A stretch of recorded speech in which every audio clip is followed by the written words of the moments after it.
Hey guys, today I will be reviewing an interesting hand which happened at the 5-10 limit, and it is a hand in which I made a massive mistake.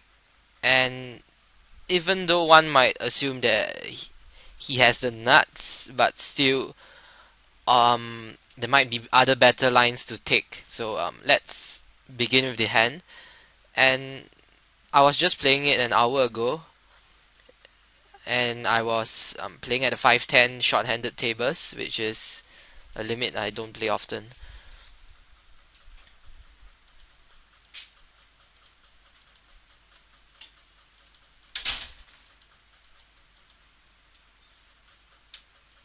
So right off the bat, under the gun raises his a leg. I call with pocket tens, which is standard, and this guy who is attacked, a Russian tight aggressive player, calls in the big button. So on the flop, he bets, and I don't think he's bluffing that often, and I'm more or less putting him on an overpair. But I don't see any reason to raise right now. I could always raise on the later street, because it would kind of freeze up the action from him if I raise the flop right away. So I call, and the other guy calls. So the other guy is unlikely to be strong because he would probably squeeze, and at the same time, I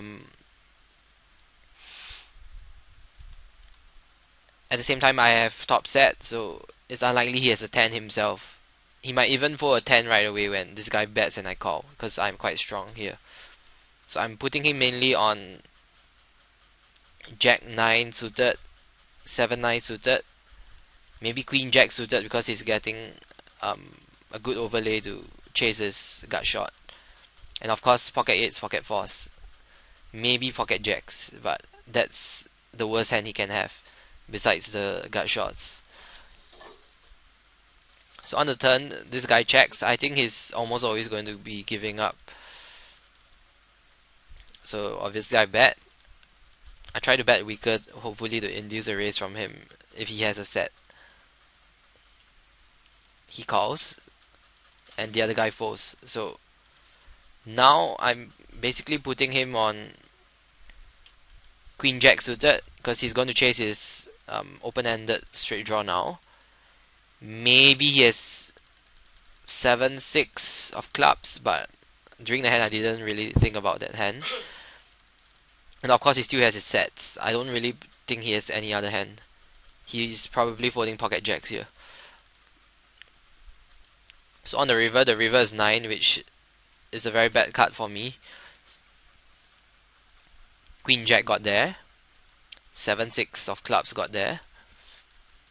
Pocket 8s and pocket 4s are probably still calling the river anyway. I don't think he's ever folding sets. So what is the best line here?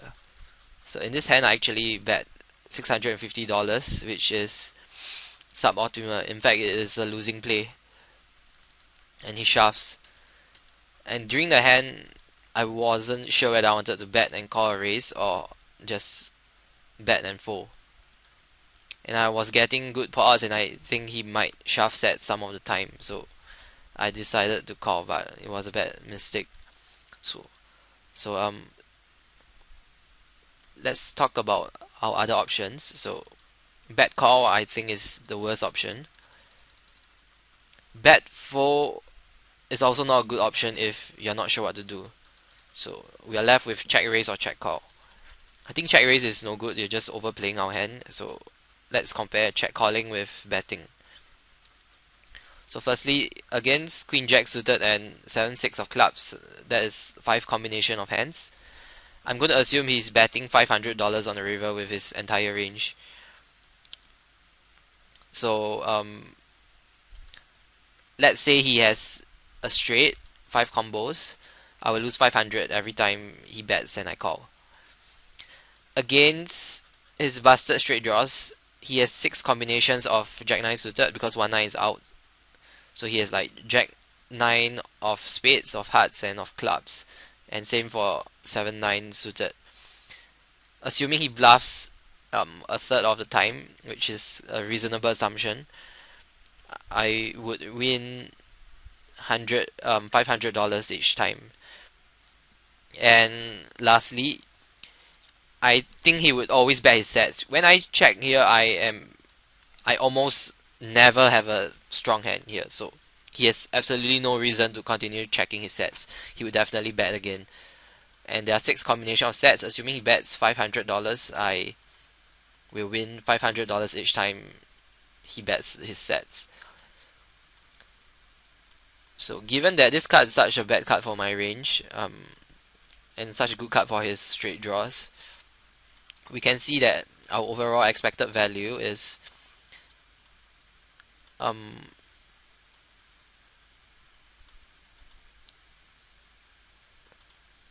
it's not 1,500, but it's 1,500 divided by the 13 combos, which gives me 105, 115. So this is my expected value. So check calling gives me an estimated expected value of 115, assuming all my assumptions are right about how he's playing his range. So let's talk about the second option. We have betting to call a shove.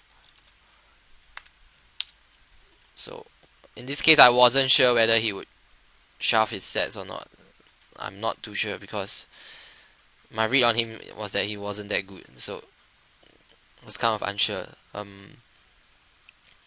Versus his straights, which is 5 combos. If I bet and he shoves for another 1.2k, I lose 1.2k.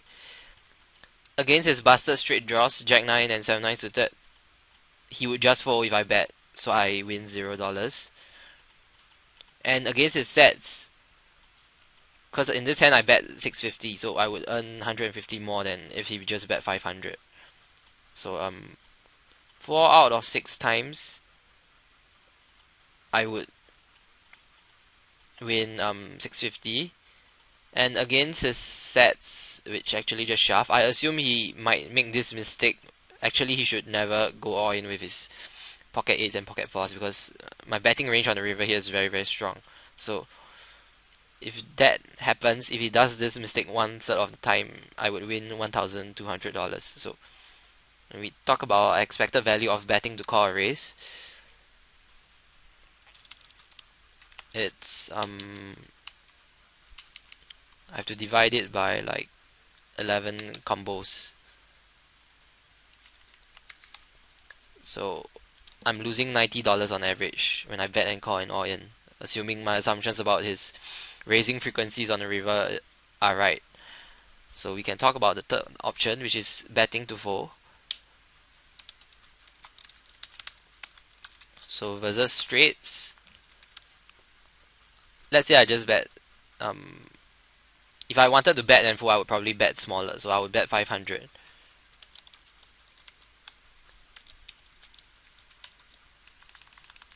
I lose 500.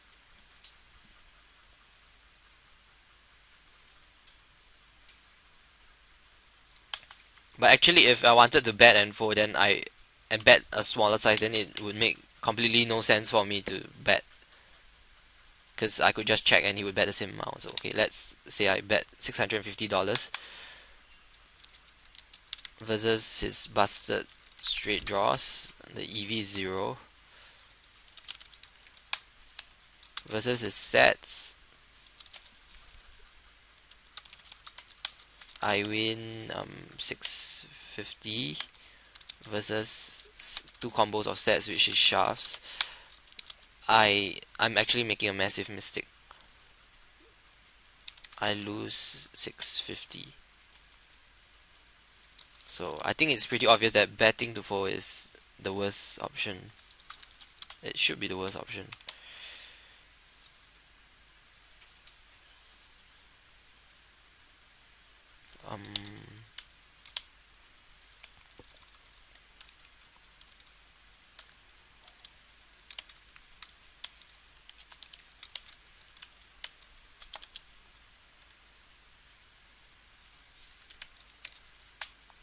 3250.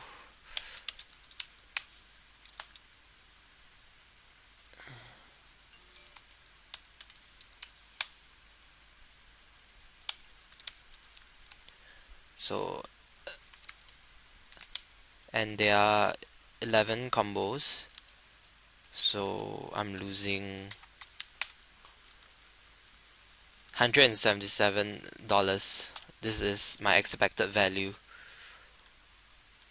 So I think it's pretty clear that betting this river is a pretty terrible play, and the best line is definitely to check call.